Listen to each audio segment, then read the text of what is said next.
more than just a competition of athletes. This is a competition of training methodologies. It is the sport of fitness. We claim to title the fittest on earth, and we can do that because we as a fitness methodology have defined fitness. And Rich Froning is the fittest man on the planet! The men and women competing here today have legitimate claim to the title fittest men and women on earth by the same rights and logic that the Lakers, the Steelers, the Penguins, and the Phillies are the best basketball team, football team, hockey team, and baseball team on earth. No one else is testing fitness, and at this point, no one can make a claim. People that just come into CrossFit are like, oh, next year I'm going to the games. Kids don't go shoot free throws and think, oh, I'm going to the NBA next year. There are people that say that this isn't a test, that there are people out there fitter than the people competing here today.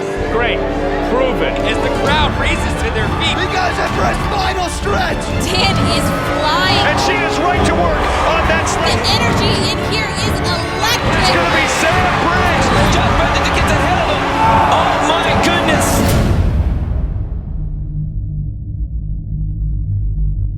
Anyone in the field of exercise would agree that the definition of fitness that Greg Glassman came up with is as complete as any that's ever been. So work capacity across broad time and modal domains.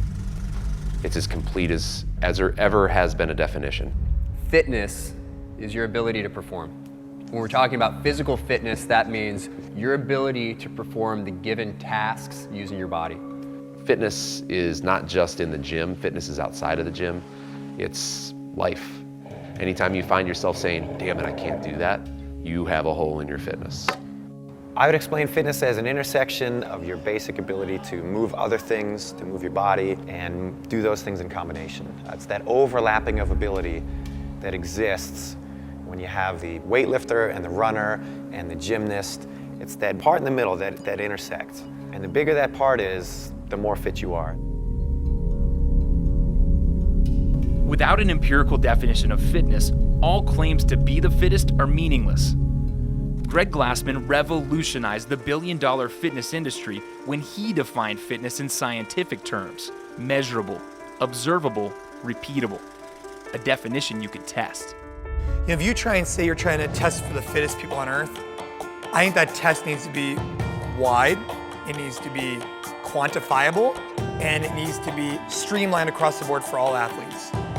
From short, from a 100-meter sprint to long, a marathon. And to test fitness, you have to test all of those elements. It also has to have known and unknown elements. So you're not just testing horsepower and pure output. In some respects, you're testing things that they've never tested before. Some of it's task accomplishment, some of it is speed through a certain task. How can you recover with limited sleep, limited rest? You've got 4 days of competing. How can you recover and still perform well on the last day? You have to be able to control when you push, how you handle discomfort. There's an element to physical fitness that has to live up here. The test that unites all of these elements is the CrossFit Games. Welcome to the CrossFit Games, a full week of competition here in Carson, California. And after these 12 events, we will know who wins the title of fittest on earth.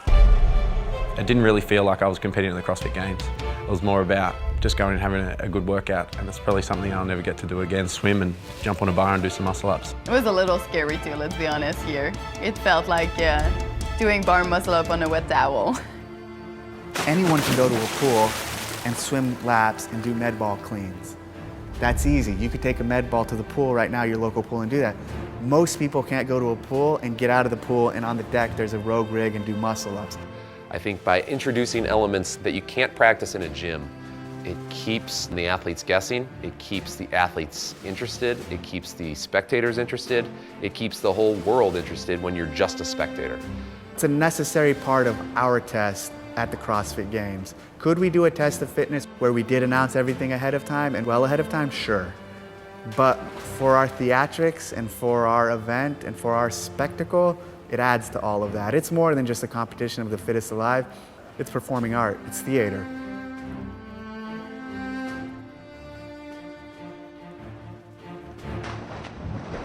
this is what fitness is all about. How can you handle these real world objects, odd objects? We're testing that right now, and it's very apparent if they've been doing these sorts of movements or not. The pig. After a 2-mile run, you run to that thing and you're like, okay, how do I do this? We didn't get to touch it. We didn't get to play with it. We didn't know how much it weighed. We didn't know whether or not to wear gloves. You just grab it, you flip it, and you're like, okay, there's the first one, here we go. That was like a 1 rep max deadlift over and over again for 60 reps. And I just remember thinking to myself, damn, this is very, very, very challenging for me. But if it's that challenging for me, I know it's challenging for them. One thing that helped me out was that I look over to the left and I see Dan Bailey just slobbery coming out of his mouth. And it kind of just made me like settle down, like, okay, like this is normal what I'm feeling. Like, this is really hard for everybody. And all that says to me is that these people can adapt to physical activity like nobody else on earth. We're not testing specialization. We're not testing pre-game strategy for these guys. We're testing in the field performance. How do you respond to something that you haven't trained for before? That's an element of fitness. It makes you pour cement stones and try it. It makes you go seek out a hill, tear up a trail, and sprint up it and carry a sandbag. If we were only good at gym movements, we'd only be good in the gym. We force you to train a holistic package. We force you to train everything. And some people crack under that. And Fisher may have actually passed Rich Froning. We'll have to wait, and he did. Garrett Fisher by 1/10 of a second over the champ. Just to pass him the last little of the workout and beat him, it felt good. Yeah, I'm not gonna lie, it felt good. You can't prepare for those things. You can't prepare for them. So how do you do it? You prepare for it by trying everything. I think the games bring out a need for mental fortitude and mental discipline that you might not find in everyday training. I think people around the world understand what it means to handle things that are uncomfortable, to stay disciplined and stay consistent with your training. These athletes take it to an entirely different level. The US or even the world, you know, everything's become easier and we've taken out all that hard work. I think we were created to work hard, and that's what we're supposed to do.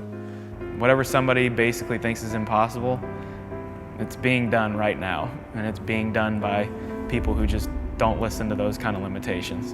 And those are the type of people that compete at the CrossFit Games. And this is why I like CrossFit.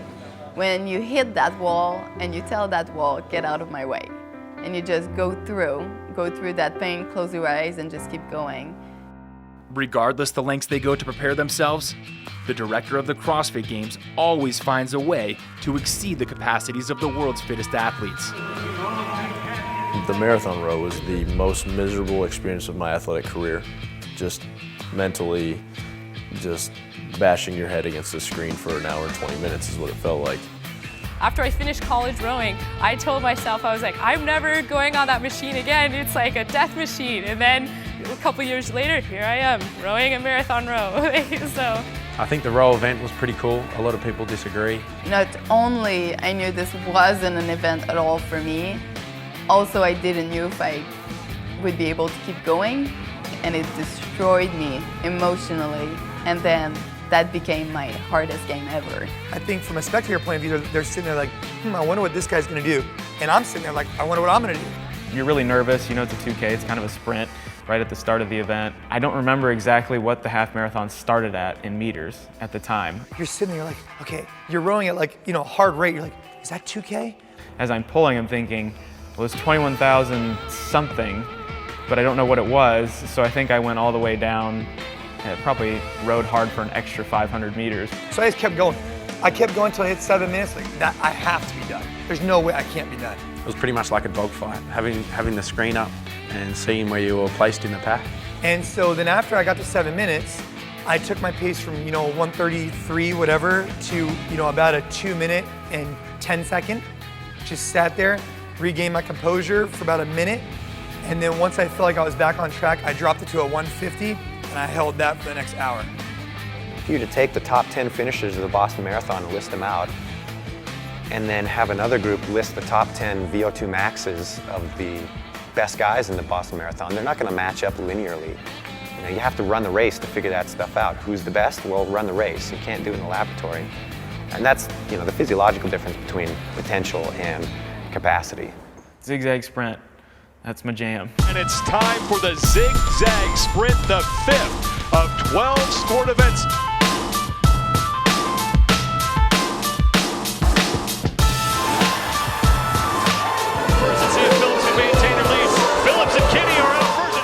The night before, I had a couple guys outside and they were pretending to be the obstacles and they were trying to teach me how to run around them. So I'd run and I'd push them out of the way. Out with Dan Bailey. So here comes Stacy Tovar. And it's going to be those three who will move on. Stacy Tovar. I remember coming through and just sprinting as hard as I could through the finish line and knew that I lost. It's Bailey, it's Hendrick. We're going to have to go to the chip. That was a photo finish. But I've lost races by 100th of a second before, and I've won races by 100th of a second, and you know when you win and lose. I really wanted to win it. And we are ready for the 8th of 12 sport events, the clean and jerk ladder. If a guy bombs out at a weightlifting meet, but he could have lifted it, should he still be recognized as being the strongest guy at the weightlifting meet? Pretty cut and dry in that environment. Nobody's giving him any kudos for that. No, he's got to actually lift it and do it. Everybody likes lifting. Barto underneath that, standing it up. Lucas Parker out of the hole at 345. I mean, I didn't go bad. I took 7th. I mean, it's not, I don't think anybody would say it's bad, right? But my legs just had nothing in them. I felt fine. Legs felt fresh. I think it was just adrenaline. People were going nuts. It was so damn cool. 230 pounds for Cara Webb.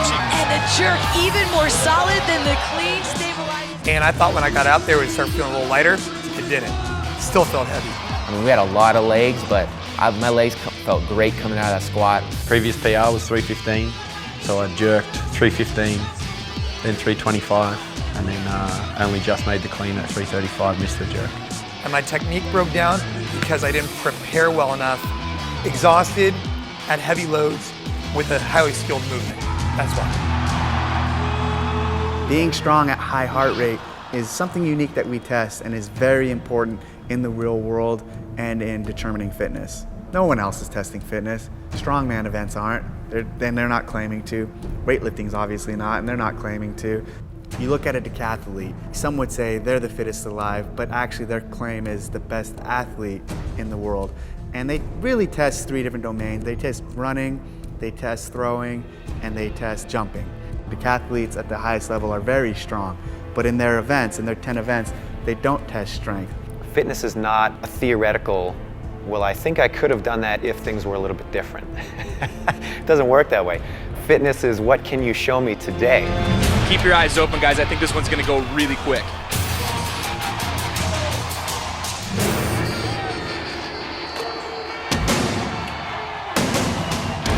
I really like the sprint chipper. That was a very cool workout. I get excited when anything 21:15.9 comes out. Doesn't matter what it is. Like we didn't know how fast we were gonna do it, how hard it was gonna be. Because for me, those workouts are just red line. It's go, go, go, all gas pedal, no brake.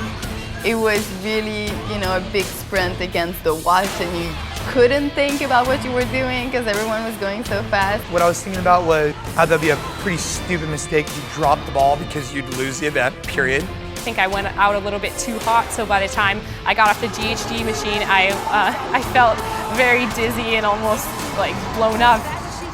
In the middle of a workout like that, it doesn't hurt. Like it really doesn't. You pretty much go numb. My legs were burning really, really bad, and I had to drop that bar, and those 165 were the heaviest snatches like I've ever done. And all you're thinking about is finishing as fast as you can. But it's the aftermath when you're done that buries you. The snatches, I thought Jason would move easier than me because it was 165. I waited for him to put the bar down. Once he put the bar down, I did one more rep. And then when he picked the bar up, I picked the bar up, so I was another rep ahead of him. Dan Bailey has the time to beat. Broding's got to hurry. And then it was just beat him over that wall several times. And Rich Broding is the first man to the wall, and he will make it. Rich Broding is now 100 points richer. I needed that one. If I would have won the games and not won an event, there should have just been people talking, and I don't like to leave any doubt. A test of this magnitude must be prodigiously well designed. Surprises, variety, equipment unveilings, and previously impossible challenges rule the day. I don't like to program workouts for a location without having intimately spent some time at that venue. I'll go to the Home Depot Center multiple times throughout the year and just sit in various locations and look at those locations and figure out and feel how something's gonna play. Because you just can't create a workout, you've got to create an experience. Through the pylons at the same time, and now it's a race to the finish. It's Crawford. She makes the touch. Alexander puts At the games alone, we have 25 committees, over 600 volunteers, hundreds of contractors. We spend millions and millions of dollars on this test. It's that important to CrossFit to make sure that the test of the fittest man and the fittest woman on earth is the right test.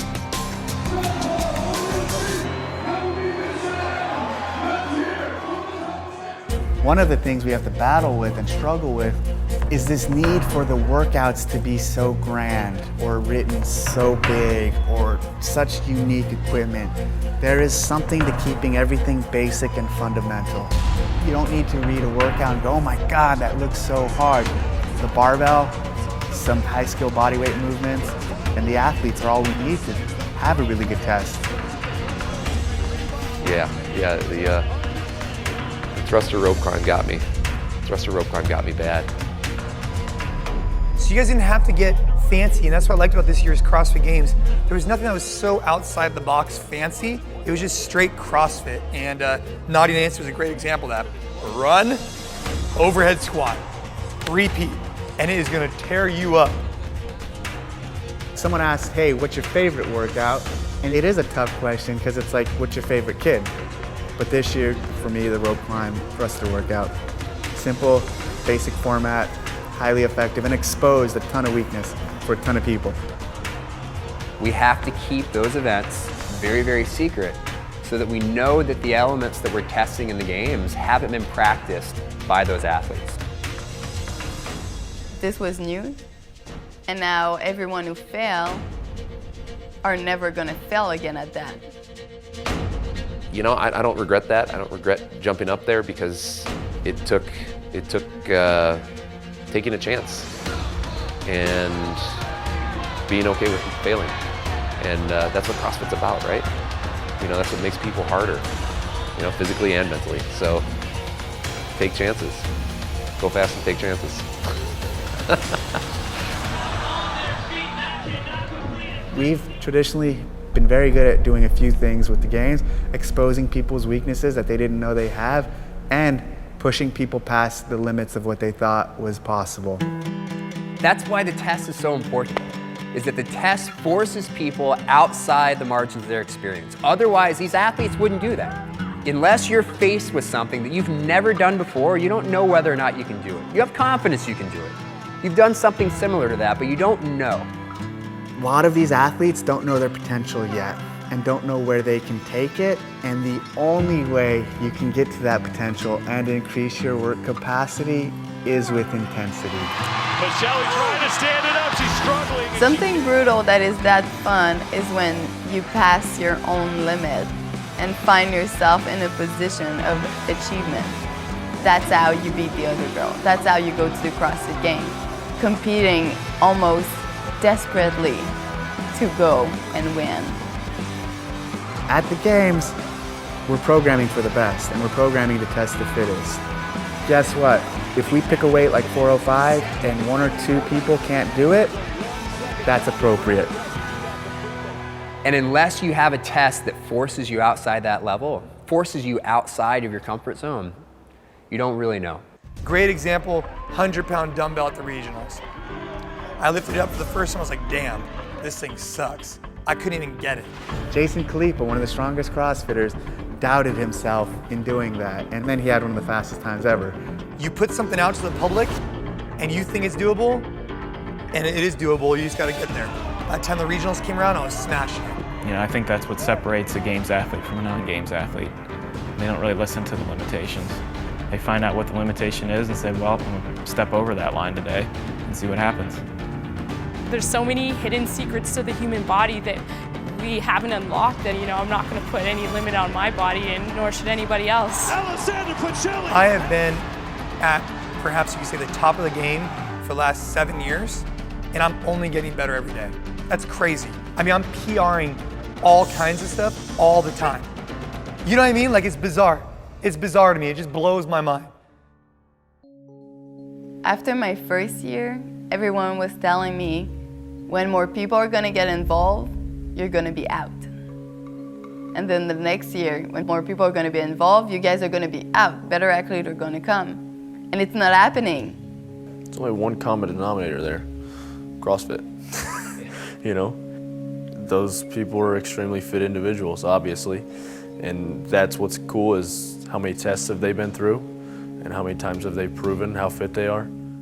I'm the fittest CrossFitter this year because of the workouts that we did. That can all change next year. So I need to make sure that my training is as varied as possible so that hopefully I can go back and defend my title next year. We don't need more tests. I think we're getting very, very good at determining what's the right number of tests and what are those tests to make sure that you get the right answer. But what's unique in CrossFit is that we can literally test for things that nobody else in the world can test. And that's what makes the CrossFit Games unique. To see how far the athletes have come, an event from the inaugural CrossFit Games in 2007 was repeated in 2013. I was curious to see how we would compare now, so that just shows how much the level of fitness has improved or increased. It was just cool to see like how many women have beaten that winning time from 2007. Now Asia Barto, the only man so far to not surpass the best time of 2007 of 13. So the definition of fitness hasn't been changed, but the level of fitness has been significantly raised. The ceiling for what humans are capable of is going up, and it's continuing to go higher because of the games and because of CrossFit, the methodology. It's become quite the test. In the very first year that I competed, we had 4 workouts, 2008. And 3 on day 1, 1 on the second day. And that was a lot of volume for most of the competitors to survive.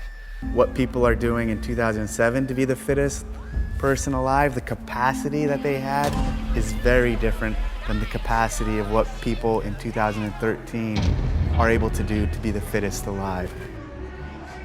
You know us, you know what we're capable of. I don't know how you figure it out, but you do. And it's always a good test. What would have happened if the final event of the 2013 Reebok CrossFit Games was programmed in 2007, 2008, 2009, or even 2010? Yeah, it would not have been a viable choice in 2009. There's no way. If you would have asked me in 2010 if the last workout would have had a 405 deadlift and weighted pistols, I would have said you're crazy. There would have been a lot of people stuck on deadlifts. That's probably the most demanding blend of capacities that we've seen in a single event. Rob Orlando would have finished it. I don't know about in the time cap, but. So your work potential, how do we know it or define it? We don't, but we know you have more than you have now. Oh yeah? You want us to do more? Cool, we can do that too. Oh, we've never even seen this thing. Watch this. This is what we can do. And we're not even near what we were before. You cannot even compare it. I mean, it's not the same. Here you are, you turn on the TV, or as an athlete, and here's these guys lifting 405 pounds. You're like, damn, I don't know exactly how much that is, but that looks heavy. And then you watch them walk on their hands. I mean, it's just like, wow, like that was cool. You know, like who are these guys? They look very fit. It just pretty much showcases our sport and what our athletes can do. We ask more of these athletes than anybody else, more than they would ask of themselves, even though they push themselves hard every day. But you wouldn't get that level of capacity, you wouldn't get that level of performance unless they had a test that was this demanding. And it's not a gimmick. These guys aren't good at CrossFit. They're really fucking fit. They're the fittest alive, period. We can't anticipate the events of life. We can't anticipate what's going to happen next. So we do any and everything we can do to be ready for what is thrown at us. And that's how I train. Rich just works hard. That's it. You know, like I've spent a lot of time with the dude. He just works out a lot. That's what he does. He's not just going to show up for 1 week in a year and be able to get lucky and perform well, because he's just good all the time. His fitness is real. and he's shown that across all the levels. And the Open and the regionals and the games are a real test because of that. When they start to fall off is when I start to get better. At that point, I'm like, all right, it's time to finish the deal. Rich Froning showing no signs of slowing down. If the programming determined who wins, Rich Froning's been a lucky bastard for the last 3 years in the CrossFit Games, the last 2 years in the Open that he's taken first place, and the last 3 regionals that he's won. So that's almost 9 or 10 different events, and he's won them all. But you know that you've got the fittest man and woman when it doesn't matter exactly what the order or what the tests were, and the exact same thing would happen. We have 7 CrossFit Games. This man has won 3 of them. I give you the 2013 Reebok CrossFit Games champion, Rich Froning. Physically, I feel great. Physically, I feel like I could do this for another 7 to 10 years. But mentally, it takes a toll on you. Mentally, it's a different animal. So we'll see. I think we've still got an unlimited playing field for adaptations still.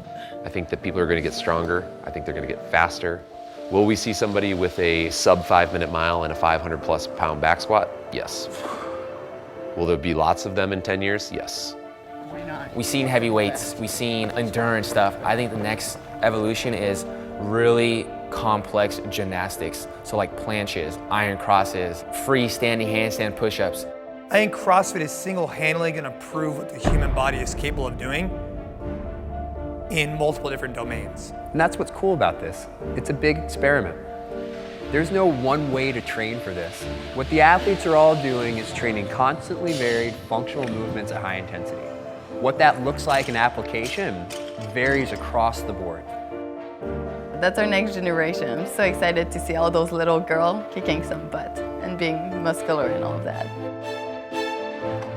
I think in the next 7 to 10 years, we will see someone with the capacity to run a sub 5-minute mile and clean and jerk close to 400 pounds.